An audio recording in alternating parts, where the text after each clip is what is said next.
Medical supplies flown from China arrive in New York under police escort as confirmed COVID-19 cases keep climbing. This is a gown. City and state officials continue their frantic search for protective gear for medical personnel and ventilators for the growing number of critically ill. With none left to purchase, New York's governor promised to sign an executive order allowing the state to take the devices from hospitals not currently using them. I'm not going to let people die because we didn't redistribute ventilators. The National Guard are going to be deployed to pick up these ventilators, which are all across the state, and deploy them to places where we need them. Hospitals in New York City are bearing the brunt of the outbreak, with lines for testing and overwhelmed emergency rooms. Statewide, almost 600 people died in one day. Even as a temporary hospital set up at a convention center sits empty, and the U.S. Comfort Navy hospital ship holds just 20 patients.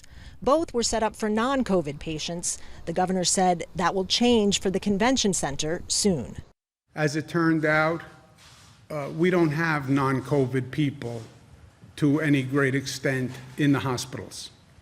Hospitals have now turned into effectively ICU hospitals for COVID patients. So we wanted to convert Javits from non-COVID to COVID. New York's mayor advised city residents to wear masks in public places amid growing evidence that infected people who don't show symptoms can still transmit the disease. But the governor cautioned there was no clear evidence to support the move. Might it help? I think it's fair to say yes, but don't get a false sense of security. One glimmer of hope, researchers have begun collecting blood plasma from recovered COVID-19 patients, like Tiffany Pickney, for an experimental treatment.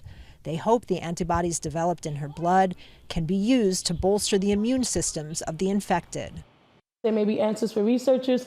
There may be answers for people who are laying in a hospital bed, not knowing what's going to happen to them tomorrow. So it is definitely a humbling experience, and I'm honored. That could be just what doctors need. Kristen, Saloomey, Al Jazeera, New York.